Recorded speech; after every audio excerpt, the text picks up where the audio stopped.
মা তুমি কোথায় যাচ্ছ? কই উহুদের ময়দানে যাচ্ছি। কই গিয়ে লাভ নাই, তোমার দুইটা সন্তান উহুদের ময়দানে এসেছিল যুদ্ধ করার জন্য, তোমার দুইটা সন্তানও শাহাদাত বরণ করেছেন।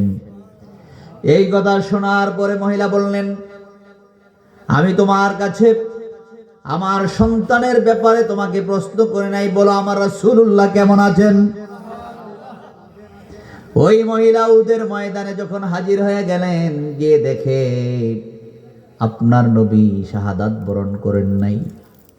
ওই মহিলা নবীজিকে দেখে চিৎকার দিয়ে বললেন, ইয়া রাসূলুল্লাহ, আমার স্বামী শাহাদাত বরণ করেছে, আমার দুই ছেলে শাহাদাত বরণ করেছে, কিন্তু এই কষ্ট অন্তর থেকে পরিষ্কার হয়ে গেছে, আপনি রাসূলুল্লাহ আছেন।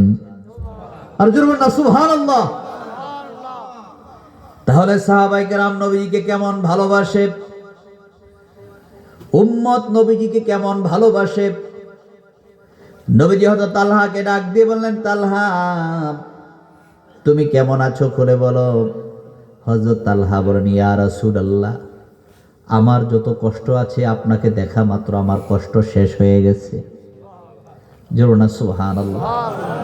এই জন্য নবীজি বলেছেন, হযরত আয়েশা সিদ্দিকা রাদিয়াল্লাহু তাআলা আনহা, আপনার নবী আমার নবীকে প্রশ্ন করলেন, ইয়া রাসূলুল্লাহ, আপনি কেমন সুন্দর, আপনাকে দেখতে কেমন। পূর্ণিমা রাত্রে চাঁদের দিকে তাকাইয়া নবীজির দিকে তাকান, বললেন, আমি একবার চাঁদের দিকে তাকাই, আরেকবার আপনার দিকে তাকাই, এরপরও আমার সিদ্ধান্তে আমি উপনীত হলাম, দেখলাম চাঁদের চাইতেও আপনি সুন্দর। সুবহানাল্লাহ। ইউসুফ আলাইহিস সালামকে দেখে যারা হাত কেটে দিয়েছিল, তারা যদি আপনাকে দেখতো, তারা হাত নয় কলিজা কেটে ফেলতো। নবীজি বললেন, আয়েশা, ইউসুফ আলাইহিস সালাম ছিলেন সুন্দর, যেই সৌন্দর্যের কারণে মানুষের চোখ জোড়ায়া যায়, এক দৃষ্টিতে ইউসুফ আলাইহিস সালামের দিকে তাকায়া থাকে। আল্লাহ পাক আমাকে এমন সৌন্দর্য দান করেছেন, আমার সৌন্দর্যের দিকে তাকাইলে চোখ নয়, চোখ জোড়ায়, মানুষের অন্তরও জুড়ায়া যায়, তার মনের মধ্যে শান্তি চলে আসে, তার অন্তর থেকে সকল কষ্ট দূর হয়ে যায়। নবীজিকে দেখা মাত্র চিৎকার দিয়ে বলতে থাকে, ইয়া রাসূলুল্লাহ, আপনাকে দেখা মাত্র আমার সব কষ্ট দূর হয়ে গেছে। শেখ আব্দুল হক মুহাদ্দিস দেহলভী রাহমাতুল্লাহ আলাইহি তার মাদারিজুন নবুওয়াত কিতাবের মধ্যে বর্ণনা করেছেন, ইউসুফ আলাইহিস সালাম ছিলেন সাদা সুন্দর, নবীজি হলেন লাবণ্যময় সুন্দর। যেমন সুবহানাল্লাহ। যেই সৌন্দর্যের দিকে তাকাইলে চেহারা নয়, যেই নবীজির দিকে তাকায় থাকতি, সাহাবায়ে কেরাম বলেন, হযরত আবু বকর সিদ্দিক রাদিয়াল্লাহু তাআলা আনহু বলেন, পৃথিবীর জমিনে যত কিছু আছে, আমার নবীর চাইতে সুন্দর আমি আর কোনো কিছুই দেখি নাই। আমার মন চায় শুধু নবীজির দরবারে বসে থাকতে, আমার মন চায় শুধু নবীজির দিকে তাকায়া থাকতে। যেমন সুবহানাল্লাহ। ওই নবীজি কেমন সুন্দর। সাহাবায়ে কেরামরা যখন হাজার কষ্টের ভিতরে নবীর কাছে যাইতেন, নবীজির সুন্দর চেহারা মোবারকটা দেখার পরে তারা বলতেন, ইয়া রাসূলুল্লাহ, আমার সব কষ্ট দূর হয়ে গেছে। জোড়া সুবহানাল্লাহ। ওই নবীজি আল্লাহর কাছে কান্দেন, আল্লাহ, আমার উম্মতের হায়াত কম, আমল কম, আমার উম্মতের হায়াত। রজব মাসটা হলো, নবীজি বলছেন, এটা হলো আমার আল্লাহর খুশির মাস। নবীজি বলতেছেন, রজব মাসটা হলো আমার আল্লাহর খুশির মাস, আর শাবান মাসটা হলো আমি রাসূলুল্লাহর খুশির মাস। সাহাবায়ে কেরাম বলেন, রজবের পরে যখন শাবানের চাঁদ উঠত, নবীজি তখন এমন ভাবে রোজা রাখতেন, মনে হয় যেন রমজান শুরু হয়ে গেছে। এই শাবান মাসে নবীজি এমন ভাবে রোজা রাখা শুরু করে দিতেন। আর নবীজির খুশি কেন, এই শাবান মাসে আল্লাহর কাছে নবীজি যত দোয়া করছেন, আল্লাহ পাক সকল দোয়া কবুল করে নিয়েছেন। দোয়াগুলো আল্লাহ কি করছেন? কবুল করেছেন, দোয়া করেছেন। আর বলেছেন, রমজানটা হলো আমার উম্মতের খুশির মাস। রমজান মাস কি? উম্মতের খুশির মাস। এই রমজান মাসটা হলো উম্মতের খুশির মাস। উম্মতেরা রমজান মাসে আল্লাহর কাছে যখন রমজানের ইবাদত করে, রমজানের চাঁদ যখন ওঠে, অন্যান্য মাসে নেক শুরু হয় 10 দিয়া। নেক শুরু হয় কত দিয়া? আর রমজান মাসে নেক শুরু হয় 70 দিয়া। সুবহানাল্লাহ। নবীজি বলছেন, কেউ যদি 1 খতম কোরআন তেলাওয়াত করে তার আমলনামায় 70 খতমের সওয়াব। সুবহানাল্লাহ। কেউ যদি নফল ইবাদত করে তার আমলনামায় ফরজিয়াত আমলের সওয়াব। কেউ যদি একটা ফরজ আমল করে তার আমলনামায় 70টি ফরজের সওয়াব। তাহলে রমজান মাসে 1 রাত্র 1000 মাস। লাইলাতুল কদরি খায়রুম মিন আলফি শাহর। সুবহানাল্লাহ। নবীজি আল্লাহর কাছে দোয়া করেন, আল্লাহ আমার উম্মত গুলাকে নিয়ে আমি কিভাবে উঠব? আল্লাহ ডাক দিয়ে বলছেন, ও হাবিব, আপনি মন খারাপ করবেন না। নবীজির মন খারাপ মানে আল্লাহ নবীজির মন খারাপ হলে সাথে সাথে আল্লাহ নবীজির খুশির জন্য ডাক দিতেন, ও হাবিব বলেন আপনার কি সমস্যা? যেমন সুবহানাল্লাহ। যেমন নবীজির মা ফাতেমা জোহরা রাদিয়াল্লাহু তাআলা আনহার ব্যাপারে পাওয়া যায়, রাসূল সাল্লাল্লাহু আলাইহি সাল্লাম যখন ইসলামের দাওয়াতে হুজরা থেকে বের হতেন, যতক্ষণ পর্যন্ত হুজরায় প্রবেশ না করতেন, মা ফাতেমা জোহরা রাদিয়াল্লাহু তাআলা আনহা তখন বিছানার মধ্যে শুইতেন না যতক্ষণ পর্যন্ত নবীজি হুজরার মধ্যে প্রবেশ না করতেন। কেননা মা ফাতেমা জোহরা রাদিয়াল্লাহু তাআলা আনহা বলেন, মক্কার চতুর্দিকে কাফেররা আমার বাবার বিরুদ্ধে লেগে আছে, কোন সময় জানি কোন বিপদ নবীজির জন্য চলে আসে।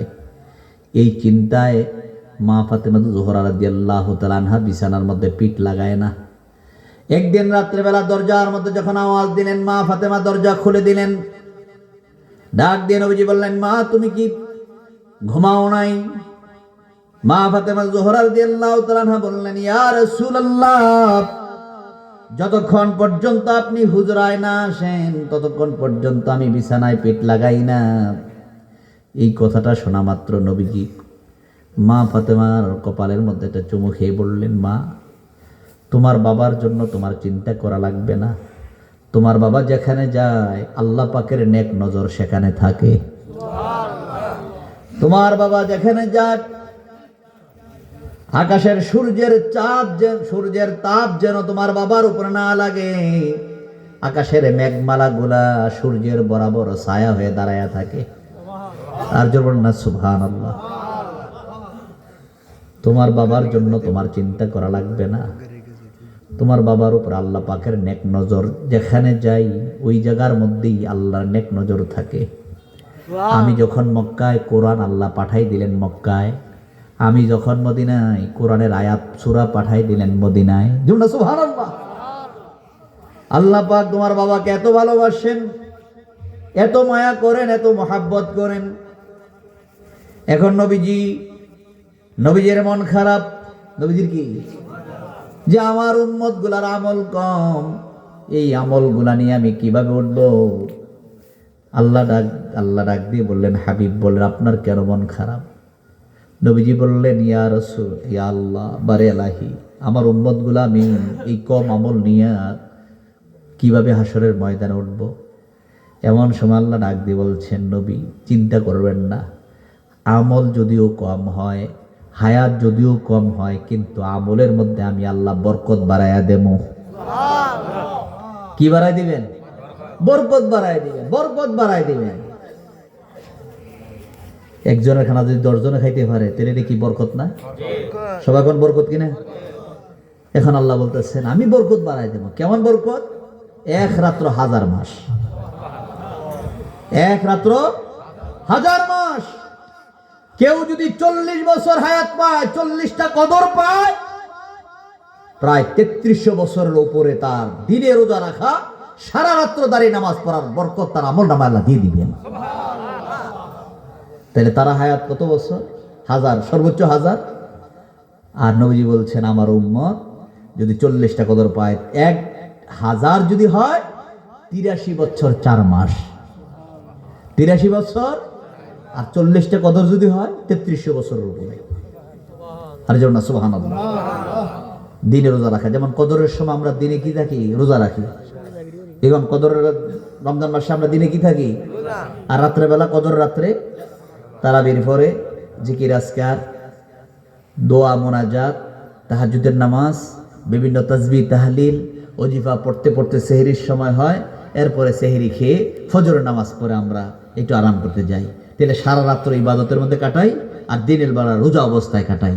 এই দুই অবস্থার মধ্যে কাটাই, তাহলে একটা কদর পাইলে 83 বছর 4 মাস বরকত। মানে কি? দিনে রোজা রাখা, রাত্র ইবাদত করার মতন সওয়াব আল্লাহ পাক তার আমল নামায় লিখে দেন। কেউ যদি 40টা কদর পায় 3300 বছরের উপর হয়ে যায়। যার কারণে আল্লাহ পাক ডাক দিয়ে বললেন, নবী আপনি খুশি হয়ে যান, আপনার উম্মতের আমল যদিও কম হয় কিন্তু বরকত বেশি। বরকত কি? বরকত বেশি। শুধু তাই নয়, তাদের এত বরকত, তারার এত বরকত, এত দামি। আল্লাহ ডাক দিয়ে বলছেন, নবী হাশরের ময়দানে জান্নাতীদের কাতার হবে 120টা কাতার। কয়টা? জান্নাতীদের কাতার হবে 120টা কাতার হবে। এর মধ্যে আপনার উম্মত হবে 80 কাতার। যেমন সুবহানাল্লাহ, সুবহানাল্লাহ। নবীজির উম্মতের কয় কাতার? আর থাকে কয় কাতার? 40 কাতার। আর এই 40 কাতার জান্নাতি হবে সকল, বাকি সকল নবী রাসূল তাদের উম্মতদেরকে নিয়ে। আর যেমন সুবহানাল্লাহ, সুবহানাল্লাহ। নবীজি আল্লাহর কাছে দোয়া করেছেন, আল্লাহ কবুল করেছেন। এবং নবীজি বলেছেন, রজবের চাঁদ যখন ওঠে তোমরা আল্লাহর কাছে দোয়া করো, আল্লাহুম্মা বারিক লানা ফি রজব ওয়া শাবান। যেমন সুবহানাল্লাহ, সুবহানাল্লাহ। আল্লাহ আমাদের জন্য বরকতময় করে দাও রজব এবং শাবান। বাল্লিগনা, আমাদেরকে পৌঁছে দাও রমজান পর্যন্ত।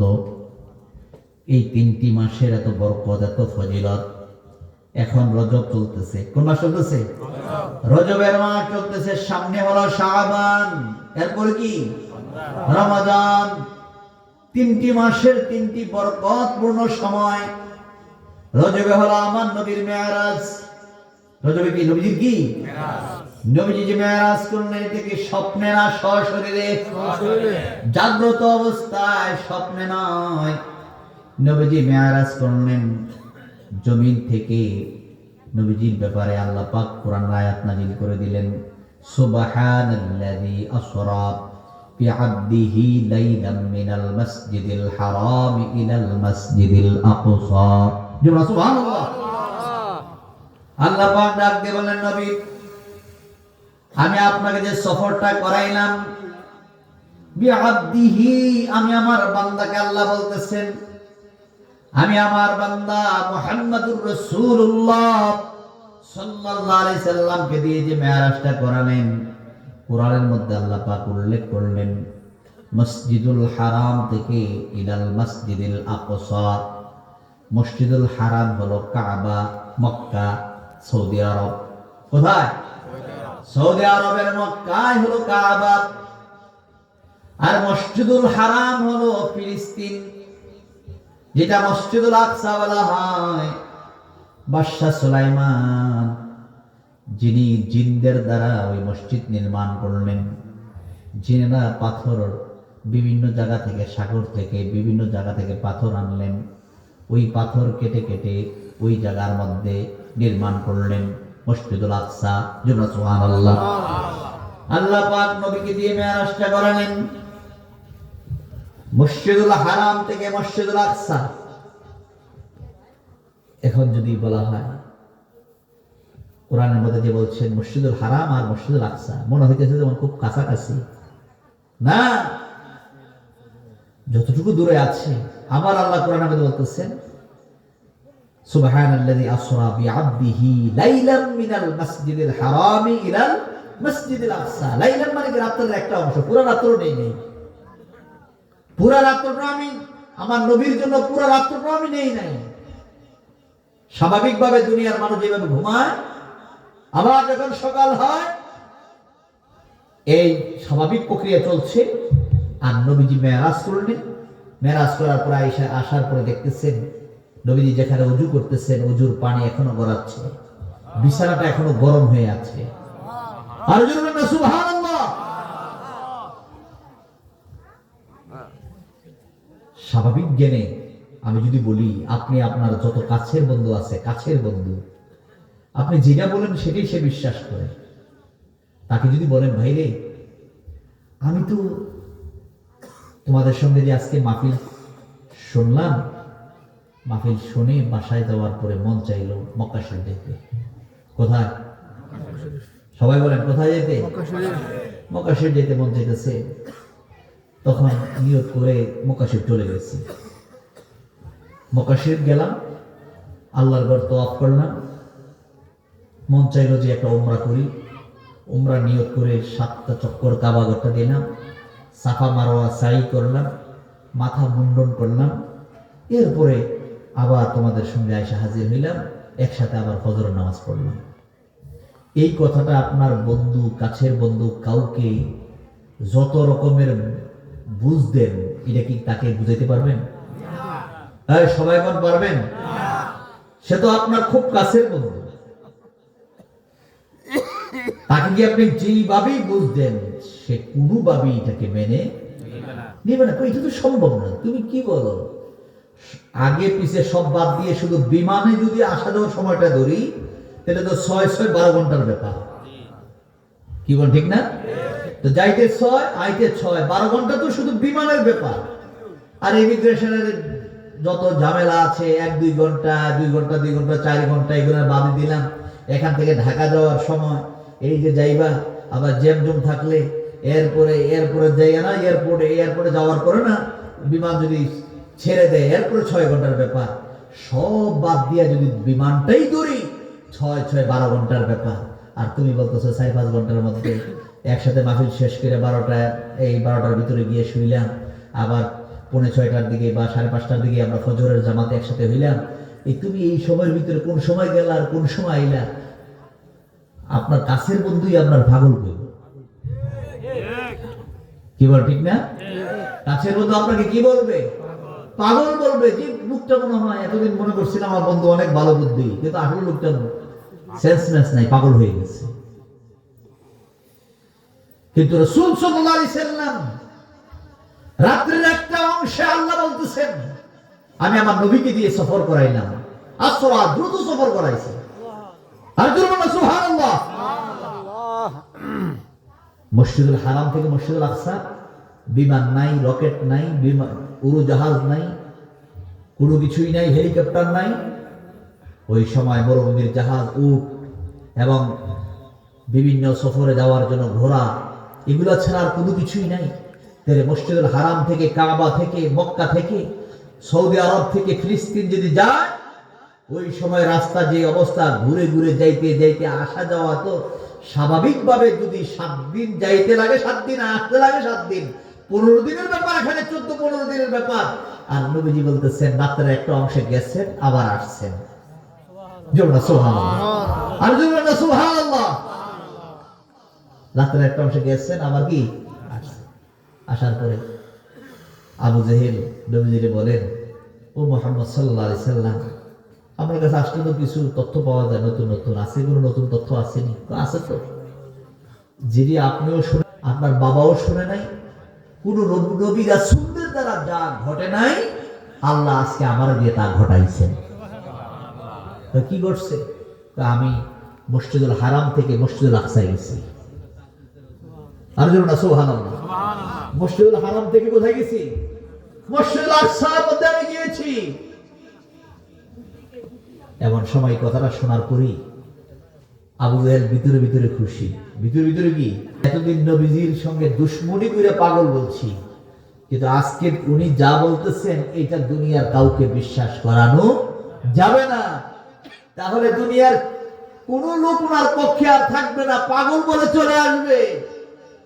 হযরত আবু বকর সিদ্দিক রাদিয়াল্লাহু তাআলা ডাক দিয়ে বলতেছেন, আবু বকর, শুনছো তোমার নবী কি বলছেন? কি বলছেন?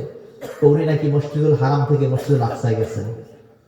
বলো তো, সন্ধ্যার সময় দেখলাম তোমার নবীকে, সকালে নবীর সঙ্গে কথা বললাম তোমার নবীর সঙ্গে, আর উনি বলতেছে রাত্রে একটা অংশে গেছেন, আইছেন। কোন সময় গেল, কোন সময় আইলো?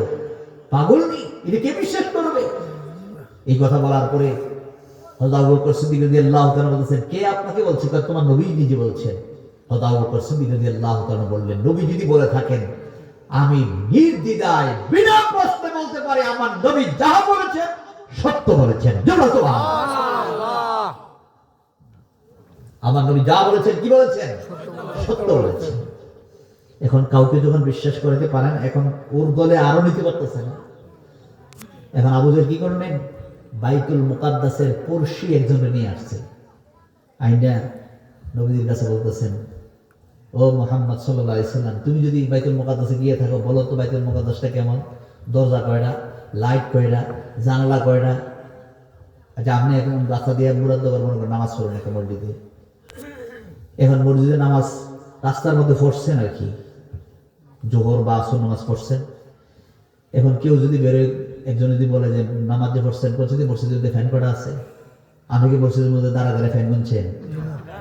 সবাই এখন গুনছেন নাকি? লাইট কটা আছে এটি গুনছেন?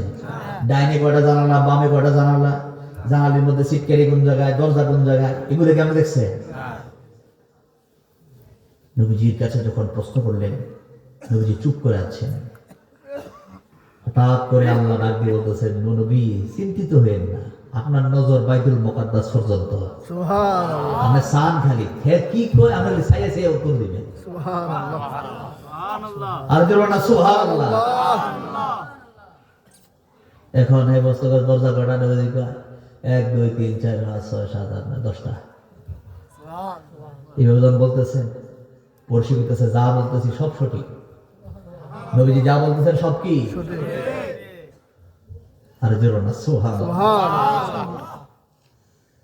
আচ্ছা, প্রশ্ন করলে তো কেউ বিশ্বাস অবিশ্বাসের ব্যাপার। হ্যাঁ, গিয়ে প্রশ্ন করতেছে কেমন উল্টা, দেখছেন নি আবু জাহেল?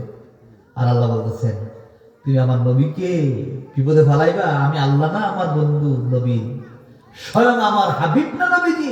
সুবহানাল্লাহ। আমি যাকে হাবিবুল্লাহ বলে ডাক দিয়েছি, যাকে আমি বন্ধু বলে ডাক দিয়েছি। আর জোরে সুবহানাল্লাহ। রাসূল সাল্লাল্লাহু আলাইহি সাল্লাম সব জবাব যখন দিচ্ছেন, আবু জাহেল তো হা করে তাকিয়ে আছেন। কয় মনে করছিলাম পুঁজি পাইছি, না পুঁজি তো সব শেষ। পুঁজি সব কি শেষ? পুঁজি নাই, কাউকে আটকাতে পারে না। বললেই বলে নবী যদি করে থাকেন, নবীর দ্বারাই সফর সম্ভব। কেউ না সুবহানাল্লাহ। আর জোরে না সুবহানাল্লাহ। আমার নবীর দ্বারাই সফর করা কি সম্ভব। এখন ওই নবীজি মেরাজ করলেন, আসার পর দেখতেছেন শুধু মসজিদুল হারাম থেকে মসজিদুল আকসা গিয়ে শেষ। এরপর বলতেছেন আল্লাযী বারাকনা হাওলাহু। সুবহানাল্লাহ। আল্লাহ ডাক দিয়ে বললেন, নবী আপনার জন্য আমি এই সফরকে বরকতময় করে দিলাম। এমন বরকত, আল্লাহ পাক নবীকে দাওয়াত করে আর শাহজিমে নিয়ে গেলেন। বাইতুল মুকাদ্দাসে যাওয়ার পরে বিভিন্ন নবীরা, সকল নবীরা হাজির, সকল নবী রাসূলরা হাজির। নবীজি যখন মেরাজের বর্ণনা করলেন, সাহাবায়ে কেরামদের কাছে বলতে গিয়ে নবীজি বললেন, আমি যাওয়ার সময় দেখলাম মুসা কালিমুল্লাহ কবরের মধ্যে দাঁড়ায় দাঁড়ায় নামাজ পড়তেছেন। জোরে সুবহানাল্লাহ। আবার যখন বাইতুল মুকাদ্দাসে গেলাম, গিয়ে দেখি মুসা কালিমুল্লাহ বাইতুল মুকাদ্দাসে হাজির। আবার যখন আকাশে ভ্রমণ করতে আরম্ভ করলাম, বুখারীর হাদিস, নবীজি বলেন প্রথম আকাশে গিয়ে দেখি আদম নবী হাজির। এইভাবে 7 আকাশে 8 জন নবী।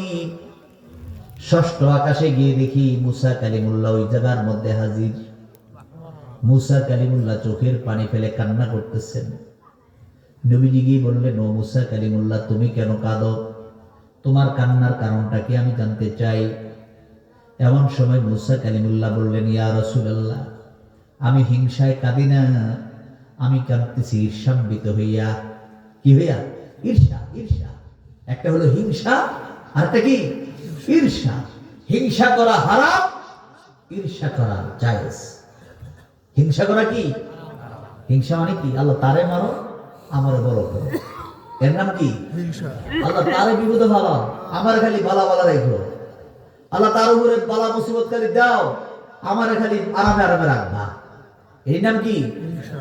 আল্লাহ তারে করে দিছ জ্বললা ফুরা, খালি ভিতরে খালি জলে পুড়ে। এর নাম কি? হিংসা। আর হিংসা হলো কাউকে দেখাইয়া আপনার চোখের সামনে আপনি দেখলেন একটা মানুষ দুর্বল, আপনি দেখলেন আল্লাহ তাকে এমন সবল করে দিলেন, আপনার চোখের সামনে দুর্বল মানুষটা আল্লাহ তাকে দুনিয়ার জমিনে সম্মান দিয়ে দিলেন, টাকাও দিলেন, তার বিভিন্ন সাইডে যেই দিকে হাত দেয় ওই দিকের মধ্যে আল্লাহ তাকে বরকত দিয়ে দিলেন। আপনি তার দিকে তাকাই আল্লাহর কাছে বলেন, আল্লাহ আপনার কাছে তো কোনো কিছুর অভাব নাই, আপনার কাছে তো কোনো কিছুর অভাব নাই। আল্লাহ তুমি তাকে দিলা, তুমি তার যেমন সম্মান দিছ, আল্লাহ তুমি তার মতো আমারও দাও। সুবহানাল্লাহ। এর নাম হলো ঈর্ষা। একজনের দেখাইয়া যে আল্লাহ তুমি তারে কত উপর উঠাইছো, আমারও তার মতো উপরে উঠাইয়া দাও। আল্লাহ তারে তুমি দামি করছো, আমারও দামি বানাইয়া দাও। এইভাবে একজনের দেখায় আল্লাহর কাছে চাওয়া। হিংসা করা হলো হারাম। মুসা কালিমুল্লাহ কাঁদতেছেন ঈর্ষান্বিত হইয়া, আমি তো আল্লাহর কাছে কাঁদছি আল্লাহর দিদারের জন্য। রব্বি আরিনি, হে প্রভু আমি তোমার দেখতাম চাই। আল্লাহ বলছেন লাম তারানি, না মুসা তুমি আমাকে দেখতে পারবা না। তখন আমি যখন আল্লাহকে বারবার বললাম, আল্লাহ তুর পাহাড়ে দাঁড়াইয়া আমি খেজুর গাছের সঙ্গে তোমার সঙ্গে কথা বলি, খেজুর গাছে থেকে তোমার আওয়াজ শুনি, তোমার কথাগুলো তো সুন্দর লাগে, তুমি মাবুদ জানি কেমন সুন্দর। সুবহানাল্লাহ। তোমার কথাগুলো যদি এত সুন্দর হয়, তুমি আল্লাহ জানি কত সুন্দর। সুবহানাল্লাহ। আমি তোমার কাছে বলেছি আল্লাহ আমি তোমাকে দেখতে চাই, তোমার দিদার চাই। তখন আল্লাহ বললেন লাম তারানি, না না তুমি আমাকে দেখতে পারবে না। এইভাবে তুমি যখন বারবার বললা, আমি আবার বলছি আল্লাহ আমি তুমি আমার তোমার দিদার দাও, আমি তোমার দেখতাম চাই। তখন তুমি তুর পাহাড়ে আমাকে ডাকলা, আমি আসলাম। আল্লাহ তুর পাহাড়ের চতুর্দিকে ফেরেশতা দাঁড় করায় দিলেন, বর্ডার করলেন। কি করছেন? বর্ডার করে মুসা কালিমুল্লাহ যখন তুর পাহাড়ে গেলেন, 70,000 নূরের পর্দা থেকে একটি পর্দা ফাঁক যখন করলো, ওই পর্দা থেকে যখন নূরের ঝলক যখন তুর পাহাড়ে পড়লো, কোথায় পড়ছেন? তুর পাহাড়ের মধ্যে যখন পড়লো, দেখা গেল তুর পাহাড়টা জ্বলে পুড়ে সুরমা হয়ে গেছে। কি হয়ে গেছে? সুরমা হয়ে গেল তুর পাহাড়। মুসা কালিমুল্লাহ বেহুশ হয়ে জমিনে পড়ে গেলেন। 3 দিন পরে জ্ঞান আসার পরে আল্লাহকে ডাক দিয়া বললেন, আল্লাহ আমি জমিনে আছি না দুনিয়া থেকে বিদায় হয়ে গেছি? আল্লাহ বললেন, না না মুসা কালিমুল্লাহ তুমি এখনো জমিনে আছো, আমি তোমাকে মৃত্যু দেই নাই, কেননা তোমার দেহের মধ্যে তোমার পেশারের মধ্যে আমার আখিরি নবীর নূর রয়েছে। সুবহানাল্লাহ। সুবহানাল্লাহ। মুসা কালিমুল্লাহ বেহুশ হয়ে আছেন। জ্ঞান ফেরার পরে যখন আল্লাহ বললেন, ওই মুসা কালিমুল্লাহ আল্লাহকে দেখতে পারেন নাই। ওই মুসা কালিমুল্লাহ চোখের পানি ফেলায়া কাঁদে আর ডাক দেয়া বলে, আল্লাহ এই নবীর কি কপাল ভালো, তুমি আল্লাহ নিজে দাওয়াত করে আর সেদিনে তাকে নিয়ে যাচ্ছ। সুবহানাল্লাহ। কোথায় নিয়ে যাচ্ছেন? নবীজি বলছেন আল বিদায়া ওয়ান নিহায়া কিতাবের মধ্যে বর্ণনা করেন, জমিন থেকে আকাশের দূরত্ব হলো 500 বছরের রাস্তা। জমিন থেকে আকাশের দূরত্ব কত? 500 বছর রাস্তা। এখন 7 আকাশের উপরে ফেরেশতাদের বর্ডার সিদরাতুল মুনতাহা পাড়ি দিয়ে জিবরাইল আমিন বলতেছেন, 7ম আকাশের উপরে গিয়ে বলতেছেন, এখানে আমার বর্ডার শেষ, এরপর আপনি যান। সুবহানাল্লাহ। সুবহানাল্লাহ। এই সফর করে আল্লাহর সঙ্গে দিদার করে যখন নামাজ নিয়ে আসতেছেন 50 ওয়াক্ত, কয়েক তো মুসা কালিমুল্লাহ বললেন, আপনার উম্মত 50 ওয়াক্ত পারত না, আপনি একটু আবার যান আল্লাহর কাছে। এইভাবে আশা দোয়া করে সর্বশেষে নবীজি 5 ওয়াক্ত নামাজ নিয়ে সন্তুষ্ট হয়ে বললেন, আমি 5-এর মধ্যে সন্তুষ্ট। আল্লাহ বলছেন, নবী আপনি যখন 5-এ সন্তুষ্ট, আমি তো প্রথম থেকেই বলে দিয়েছি আপনার উম্মতের 1-এ 10। বরকত কি 1-এ কি 10? যদি আপনার উম্মত 5 ওয়াক্ত নামাজ পড়ে 50 ওয়াক্তের সওয়াব। আমার 50ও ঠিক, আপনার উম্মতের 5ও ঠিক। আর যেমন সুবহানাল্লাহ, উম্মতের জন্য নামাজ নিয়ে আসছেন এই রজব মাসে। কোন মাসে? এই রজব মাসে। তাহলে উম্মত যদি 5 ওয়াক্ত নামাজ পড়ে, আল্লাহ উম্মতের প্রতি কি, ওই বান্দার প্রতি 1-10 5 ওয়াক্ত নামাজ পড়লে 50 ওয়াক্তের বরকত সওয়াব পড়বে। 5 ওয়াক্ত বরকত হবে 50 ওয়াক্তের। সুবহানাল্লাহ, খালি বরকত আর বরকত। আর যেমন সুবহানাল্লাহ। এই রজব মাস কিসের মাস? হ্যাঁ, শরণ কিসের মাস? বরকতের মাস। এরপর আসতেছে শাবান। শাবান মাসে বরকত আসেনি? আছে। হ্যাঁ, শরণ বরকত আছে কিনা? আছে। এই মাসের মধ্যে আছে শবে বরাত। কি মাস?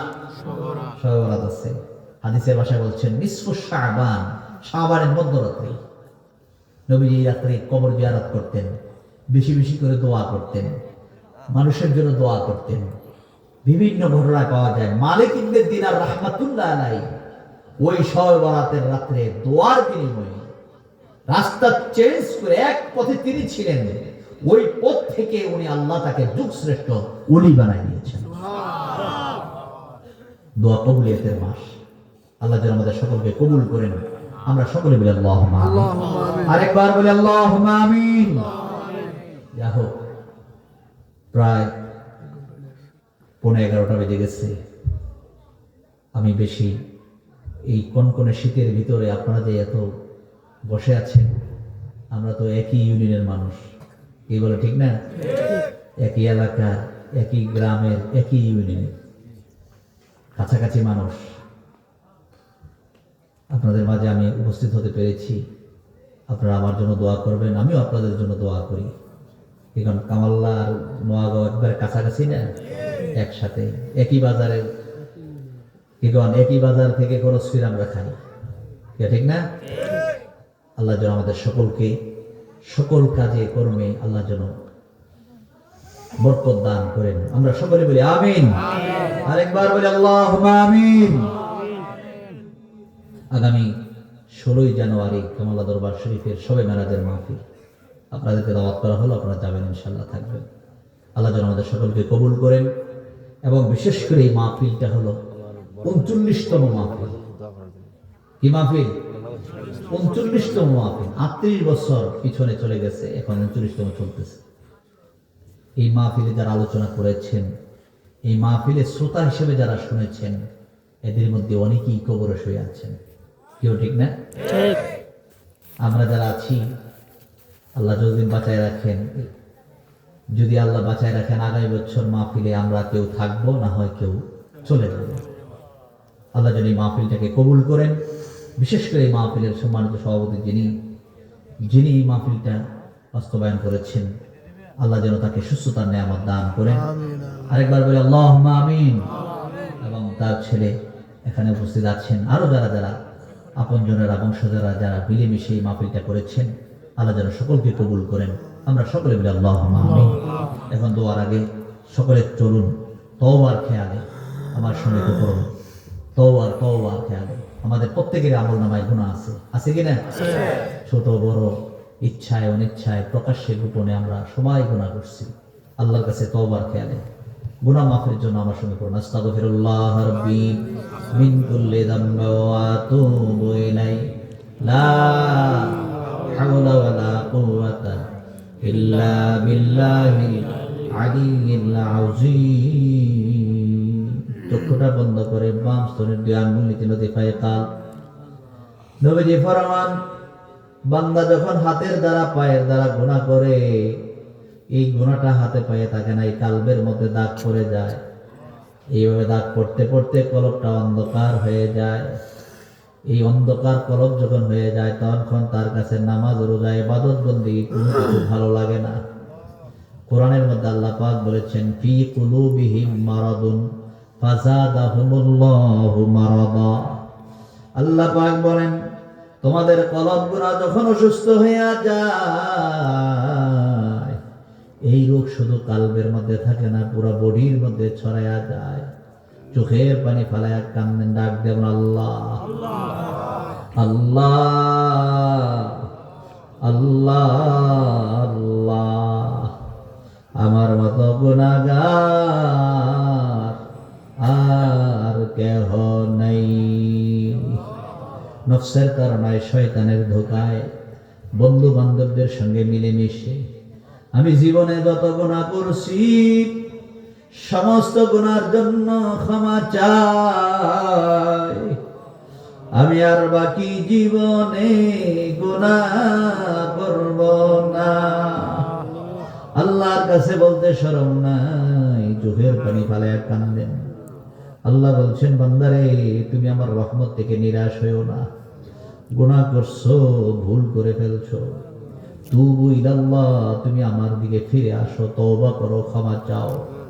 ক্ষমা যদি চাইতে পারো রে,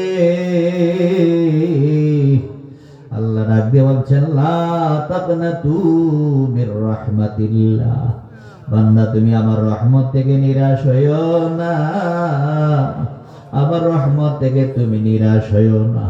চোখের পানি ফেলায় কান্দেন, আল্লাহ আমি গুনাহ করছি, ভুল করেছি, আমি নিজের উপর নিজে জুলুম করেছি। ও আল্লাহ, আমি আর বাকি জীবনে গুনাহ করব না,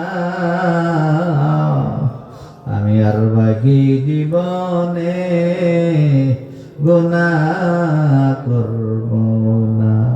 মিশামিশি কাটাইলাম জিন্দগি, এই জীবনে না করিলাম বন্দে। বল না বড়, একটু সামনে টান দিয়া ধরেন। কোন জায়গায় কি গুনাহ করছেন পৃথিবীর কেউ যদি নাও জানে, আল্লাহ তো জানেন। আল্লাহ তো অন্তর্যামী, আল্লাহ সব দেখে, সব শুনে। আল্লাহ হলেন সামিউন বাসীর।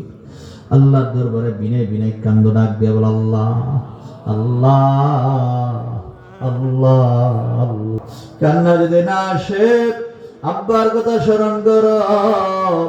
কান্না যদি না আসে, আম্মার কথা স্মরণ করো। আব্বা কোথায় গেল রে, আম্মা কোথায় গেল? শীতকালে তুমি তোমার আব্বারে কত আরামের বিছানায় শোয়াইতা, লেপ তোষক বিছাইয়া, লেপ গায়ে দিয়া, কম্বল গায়ে দিয়া তুমি আরাম করে তোমার আব্বারে ঘুম পাড়াইতা। আজকে তোমার আব্বা কোথায় গেল রে? যেই কবরে বিছনা নাই, সঙ্গী নাই, সাথী নাই, আপনজন বলতে কেউ নাই। কোন দিন জানি তোমার আমার ডাক আসিয়া যায়। চোখের পানি ফালায়া কান্দ ডাক দিয়ে বল, আল্লাহ আল্লাহ, আমার মতো গুনাহগার আর কেহ নেই। নফসের তাড়নায়, শয়তানের ধোঁকায় পড়ে আমি জীবনে কত গুনাহ করছি। সমস্ত গুনার জন্য ক্ষমা চাই, মাফ চাই। আল্লাহ আমার জীবনের গুনাহ মাফ করে দাও। আল্লাহ আমি আর বাকি জীবনে গুনাহ করব না। আল্লাহ আমি আর বাকি জীবনে গুনাহ করব না। নবী ফরমান, জিকির করলে গুনাহ মাফ হয়, জিকির করলে বান্দা আল্লাহর ওলি হয়। কালবের দিকে খেয়াল করে, মাম সুনের জ্ঞান বলে দিল তেপায় কাল। কালবের দিকে খেয়াল করে আল্লাহ শব্দটা অল্প সময় একটু জবাব দেন, আল্লাহ আল্লাহ আল্লাহ আল্লাহ আল্লাহ আল্লাহ আল্লাহ আল্লাহ আল্লাহ আল্লাহ আল্লাহ আল্লাহ আল্লাহ। আল্লাহ আল্লাহ জবান খুলে রাখেন অল্প সময়। আল্লাহ আল্লাহ, এই জবান দিয়ে আল্লাহকে ডাকেন। আল্লাহ আল্লাহ আল্লাহ, আল্লাহকে ডাকতেন না, আল্লাহ জিকির করলে গুনাহ মাফ হয়। আল্লাহ আল্লাহ আল্লাহ আল্লাহ আল্লাহ আল্লাহ আল্লাহ আল্লাহ আল্লাহ আল্লাহ আল্লাহ আল্লাহ আল্লাহ আল্লাহ আল্লাহ আল্লাহ আল্লাহ। আল্লাহ আল্লাহ আল্লাহ আল্লাহ আল্লাহ আল্লাহ আল্লাহ আল্লাহ আল্লাহ আল্লাহ আল্লাহ আল্লাহ। আল্লাহ Allah, Allah, Allah, Allah, Allah, Allah, Allah. Allah, Allah, Allah, Allah, Allah, Allah, Allah, Allah, Allah, Allah, Allah, Allah, Allah, Allah. Allah, Allah, Allah, Allah, Allah, Allah, Allah, Allah. Allah, Allah, Allah, Allah, Allah, Allah, Allah, Allah, Allah, Allah. Allah, Allah, Allah, Allah, Allah, Allah. La ilaha illallah Muhammadur Rasulullah. La ilaha illallah Muhammadur Rasulullah sallallahu alayhi wa sallam. Qurratu ayni bika ya Rasulullah sallallahu ala sallallahu